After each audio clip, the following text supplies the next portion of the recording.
സുഹൃത്തുക്കളെ നമസ്കാരം. പുതിയൊരു വീഡിയോയിലേക്ക് എല്ലാവർക്കും സ്വാഗതം. ഇന്ന് ഞാനൊരു വിഷയവുമായിട്ട് വന്നതെന്ന് പറഞ്ഞാൽ വളരെ പ്രധാനപ്പെട്ട ഒരു വിഷയമാണ്. അപ്പോൾ നിങ്ങൾ ചോദിക്കും, എന്തിനാണ് ഇയാൾ ഈ ഒരു വിഷയം ഇതിൻ്റെ അകത്ത് കൊണ്ടുവരുന്നതെന്ന്. അവരൊരു സിനിമയിൽ അഭിനയിച്ചിട്ടുണ്ട്, സുരേഷ് ഗോപിയുടെ ഒരു സിനിമയാണ്. പക്ഷേ സുരേഷ് ഗോപി പറഞ്ഞു ആ പരിപാടിക്ക് ഞാനില്ല. കാരണം എന്താണെന്ന് വെച്ച് കഴിഞ്ഞാൽ ഈ സരിതാ നായർ അന്ന് വലിയ കുപ്രസിദ്ധി നേടിയൊരു വ്യക്തിയാണ്. ആൾക്കാരെ പറ്റിച്ചുകൊണ്ട് ഒരുപാട് വലിയ വലിയ പണക്കാരെയാണ് പറ്റിച്ചിരിക്കുന്നത്. അതിന് ഇടനിലക്കാരായി നിന്നത് കുറേ നേതാക്കന്മാരാണ്. അതായത് ഒരു വാക് സാമർഥ്യം കൊണ്ടും സൗന്ദര്യം കൊണ്ടും തൻ്റെ കഴിവ് കൊണ്ടും ഒരുപാട് പേര് ചതിച്ച ഒരു വ്യക്തിയാണ് സരിതാ നായർ. ഈ സരിതാ നായർ മാത്രമല്ല ചതിച്ചത്, സരിതാ നായരെയും കുറേ ആൾക്കാർ ചതിച്ചിട്ടുണ്ട് എന്നുള്ളതാണ്. അവരുടെ ഒരു നഗ്ന ചിത്രങ്ങളൊക്കെ പുറത്തു വന്ന ഒരു സമയം നമുക്കെല്ലാവർക്കും അറിയാം. ഏകദേശം ഒരു 8-9 വർഷം മുന്നെയാണ്. അന്ന് കേരളത്തെ പിടിച്ചു കുലുക്കിയ ഒരു സംഭവം തന്നെയായിരുന്നു സോളാർ തട്ടിപ്പ് കേസ് എന്ന പേരിൽ. അതിൽ ഇവരുടെ ഹസ്ബൻഡ് എന്ന് പറയുന്ന ഒരുത്തൻ ജയിലുമായി, അവനിപ്പോൾ ജീവപര്യന്തം തടവിലങ്ങാറ്റാണ്. അവൻ്റെ ഭാര്യയെ എന്തോ ചെയ്ത കേസിൽ ജീവപര്യന്തം തടവ് അനുഭവിച്ചു കൊണ്ടിരിക്കുകയാണ്. പക്ഷേ അന്ന് ഇവരുടെ നഗ്നചിത്രം വന്ന ആ സമയത്താണ് കേരളത്തിൽ ഏറ്റവും കൂടുതൽ ഫോൺ വിറ്റുപോയത് എന്നുള്ളതാണ്. അതായത് സ്മാർട്ട് ഫോൺ, എല്ലാവരുടെ കയ്യിലും സ്മാർട്ട് ഫോണായി. അന്ന് അതുവരെ ഒരാൾക്ക് സ്മാർട്ട് ഫോൺ വേണ്ടായിരുന്നു. പക്ഷേ നമ്മുടെ മലയാളികളുടെ ഇങ്ങനെയുള്ള കാര്യങ്ങൾക്കൊക്കെ മുന്നിലാണല്ലോ. നമ്മളെല്ലാവരെയും കുറ്റം പറയും, പൊളിച്ചും പാത്തും പോയി നിന്നിട്ട് നമ്മൾ ഏപ്പടം കാണുന്ന ടീമുകൾ തന്നെയാണ്. അപ്പോൾ സരിതാ നായരുടെ മോശമല്ലാത്ത ആ നഗ്ന ചിത്രങ്ങൾ എനിക്കിന്നും ആലോചിക്കുമ്പോഴേ എന്തിനാണ് അവർ നഗ്നചിത്രം ഷൂട്ട് ചെയ്തത് അല്ലെങ്കിൽ ഇത് പുറത്ത് വിട്ടത് എന്ന് എനിക്ക് മനസ്സിലാകുന്നില്ല. അതായത് മറ്റുള്ളവരെ ചതിക്കാനാണെങ്കിൽ ആ ഒരു ചിത്രത്തിലുള്ളത് അവർ മാത്രമാണ്, ആ ഒരു വീഡിയോയിലുള്ളത്, അല്ലാതെ വേറെ ആരുമില്ല. അവരുടെ കൂടെ വേറെ ആരെങ്കിലും ഉണ്ടെങ്കിൽ അദ്ദേഹത്തെ കൊടുക്കുക എന്നുള്ള ലക്ഷ്യത്തോടു കൂടി ആയിരിക്കണം ഈ ഒരു നഗ്നചിത്രം പുറത്തുവിട്ടത് എന്ന് കരുതാമായിരുന്നു. പക്ഷെ അതൊന്നുമില്ല, ഇവരുടെ മാത്രമേ ഉള്ളൂ. അപ്പോൾ അത് കഴിഞ്ഞതിന് ശേഷം ഇനിയും നഗ്നചിത്രങ്ങളുണ്ട്, ഇനിയും വരും എന്ന് പ്രതീക്ഷിച്ചിട്ട് ഒരുപാട് മലയാളികൾ ഈ ടി വിൻ്റെ മുമ്പിലും മൊബൈലിലും നോക്കിയിരുന്ന സമയമൊക്കെ ഉണ്ടായിട്ടുണ്ട്. അപ്പോൾ അന്നൊക്കെ ശരിക്ക് ഈ വാർത്താ മാധ്യമങ്ങളോട് പുച്ഛം തോന്നിയ ഒരു നിമിഷമായിരുന്നു. ജനങ്ങൾക്ക് യാതൊരുവിധ ഉപകാരവുമില്ലാത്തൊരു കാര്യമാണ് ഈ നഗ്നചിത്രം പുറത്തുവിടലും അതിനെ പറ്റിയിട്ട് അന്തിച്ചർച്ച വെക്കലും. അതുപോലെ ഈ സരിത എന്ന് പറയുന്നൊരു വ്യക്തി നമ്മുടെ ഭരണസിരാ കേന്ദ്രങ്ങളിൽ വെച്ചിട്ട് ഒരുപാട് പേരെ പറ്റിച്ചിട്ടുണ്ട്. അവരുടെ സൗന്ദര്യം ഉപയോഗിച്ചിട്ട് തന്നെയാണ്. കാരണം ഇവരാദ്യം തന്നെ വന്നിരിക്കുന്നത് ഈ കോലഞ്ചേരിയിലുള്ളൊരു ഫൈനാൻസ് കമ്പനിയിൽ മാനേജറായിട്ടാണ്. അവിടെ ഇവരുടെ ഈ സൗന്ദര്യം ഉപയോഗിച്ചിട്ട് ഇവർ ഒരുപാട് പേരെ ചാക്കിലാക്കിയിട്ട് പൈസ പിരിക്കുകയും പിന്നീട് ആ കമ്പനി മുങ്ങുകയും ചെയ്ത ഒരു ടീമാണ്. അതിനുശേഷമാണ് ഈ സോളാർ കേസ് എന്ന പേരിൽ ഒരുപാട് പേരെടുക്കുന്ന നല്ല രീതിയിൽ പൈസ പറ്റിക്കാൻ തുടങ്ങിയത്. അപ്പോൾ അതിൻ്റെ പുറകിൽ തെളിവെടുപ്പും കാര്യങ്ങളും ഇവരുടെ സാരിമാറ്റം വരെ അന്ന് വലിയ അന്തിച്ചർച്ചകൾക്ക് വിധേയമായിട്ടുണ്ട് എന്നുള്ളതാണ്.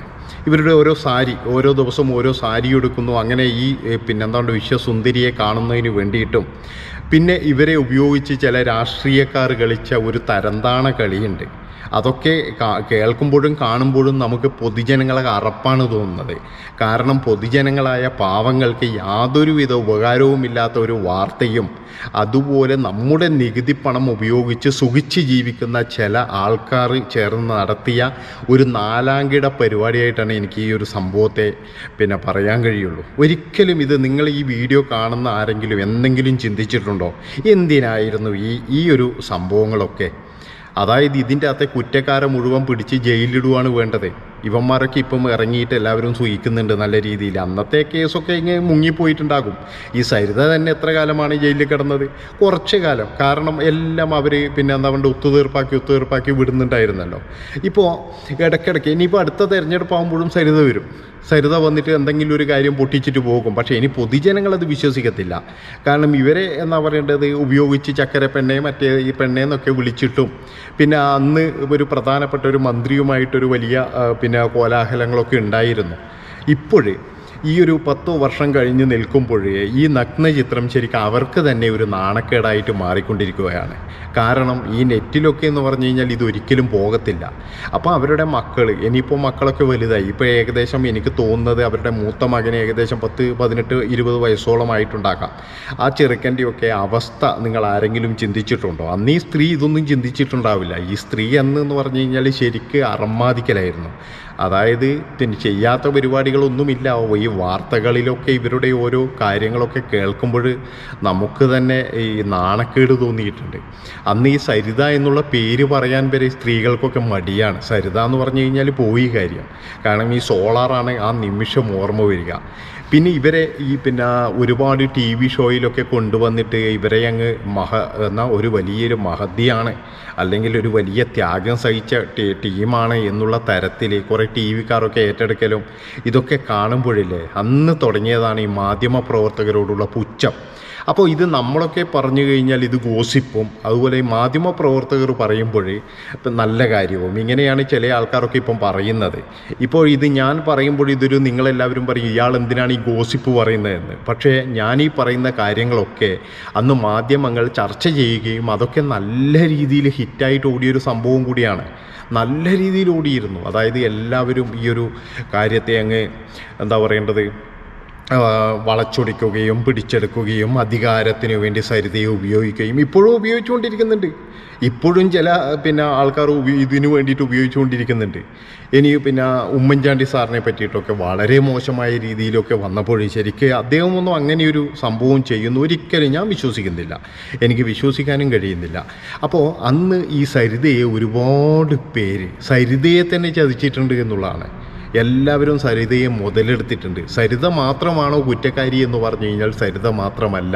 കാരണം എന്താണെന്ന് വെച്ച് കഴിഞ്ഞാൽ സരിത എന്ന് പറയുന്നത് ഒരു കമ്പനി നടത്തിയിട്ട് അത് പൊളിയും എന്ന് സരിതയ്ക്ക് അറിയാമായിരിക്കാം. പക്ഷേ ഈ സരിതയുടെ വലയിൽ വീണത് ഇല്ലെങ്കിൽ സരിതയുടെ ഈ സൗന്ദര്യത്തിൽ ഭ്രമിച്ചു വീണവർ അവരൊക്കെ ശരിക്കും ഇതിൻ്റെ കുറ്റക്കാർ തന്നെയാണ്. കാരണം അവരെയൊക്കെ തീറ്റിപ്പോറ്റുന്നത് അവർക്കൊക്കെ അവരൊക്കെ നമ്മൾ ഈ ഭരണസ്ഥിരാ കേന്ദ്രത്തിലേക്ക് അയച്ചത് തന്നെ പാവങ്ങളായ ജനങ്ങൾ അവർക്ക് വലിയ പ്രതീക്ഷയുമായിട്ടാണ്. പക്ഷേ അവരവിടെ ചെന്ന് കാണിക്കുന്ന കാട്ടിക്കൂട്ടലുകൾ അന്ന് കാണുമ്പോഴേ അതൊക്കെയാണ് നമ്മൾ ഇപ്പോഴൊരു പരിധിവരെ അനുഭവിക്കുന്നത് എന്നാണ് എനിക്ക് തോന്നുന്നത്. ഈ സാമ്പത്തിക മാന്ദ്യവും അതുപോലെ തന്നെ വിലക്കയറ്റം എന്ത് പറയുന്നു ഇപ്പം സാധാരണക്കാരന് ജീവിക്കാൻ കഴിയാത്തൊരവസ്ഥയാണ്. അപ്പോൾ ഈ ഒരു അവസ്ഥയിലല്ലോ എത്തിച്ചത് എന്ന് പറഞ്ഞു കഴിഞ്ഞാൽ ഇങ്ങനെയുള്ള കേസുകളും കാര്യങ്ങളൊക്കെ കൊണ്ട് നമ്മളെ നികുതിപ്പണല്ലേ ഒഴുകിപ്പോകുന്നത്.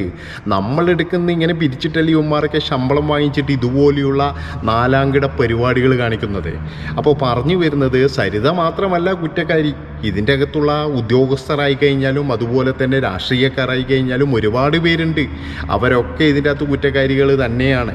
പിന്നെന്ന് പറഞ്ഞു കഴിഞ്ഞാൽ ഈ സ്ത്രീയെ എനിക്ക് തോന്നുന്നത് ഈ ഭയങ്കര നുണ പറയലാണ്. എന്ത് കാര്യത്തിനും ഒരു സ്ഥാനം എന്തെങ്കിലും ഒന്ന് പറഞ്ഞ് നേടിയെടുക്കണമെങ്കിൽ നല്ല രീതിയിൽ നുണ പറയുന്നൊരു സ്ത്രീയാണ്. ഇപ്പം അത് അവർക്ക് തന്നെ ഒരു വിനയായിട്ടാണുള്ളത്. ഇപ്പം അവർക്ക് എന്ന് പറഞ്ഞു കഴിഞ്ഞാൽ എഴുന്നേറ്റ് നടക്കാൻ കഴിയാതത്ര ഗുരുതരമായ അസുഖത്തിലാണ്. അതുപോലെ തന്നെ അവരുടെ ഈ ചിത്രങ്ങൾ അത് ജീവിതകാലം മുഴുവൻ പോകത്തില്ലല്ലോ. അത് എപ്പോഴും ഇങ്ങനെ കിടക്കുമല്ലേ നെറ്റിൽ. ഇത് ഇവർ തന്നെ വിട്ടതാണോ ഇനി ഇവർ തന്നെ ഷൂട്ട് ചെയ്തിട്ട് പുറത്ത് വിട്ടതാണോ എന്ന് ഇപ്പോഴും അതേതായാലും മോർഫ് ചെയ്തൊന്നുമല്ല. കാരണം അന്ന് എല്ലാവരും ഇത് കണ്ടതാണ്. ഇത് കാണാതെ ജനങ്ങളാരും ഇല്ല കേരളത്തിൽ. എനിക്ക് തോന്നുന്നത് കേരളത്തിൽ മാത്രമല്ല തമിഴ്നാട്ടിലായാലും എല്ലാവരും ഈ ഒരു സംഭവം സെർച്ച് ചെയ്ത് കാണുന്ന ടീം തന്നെയാണ്. അപ്പോൾ ഏതായാലും അന്ന് ഒരുപാട് പേർക്ക് ഇത് ആസ്വദിക്കാൻ പറ്റി എന്നുള്ളതാണ്. അപ്പോൾ ഇതിനെ കൊണ്ട് നമുക്ക് പ്രത്യേകിച്ച് ഗുണങ്ങളൊന്നുമില്ല. ഇപ്പം ഇത്രയും പറഞ്ഞുകൊണ്ട് ഈ വീഡിയോ ഇവിടെ വെച്ച് വൈൻഡപ്പ് ചെയ്യാണ്. നന്ദി, നമസ്കാരം.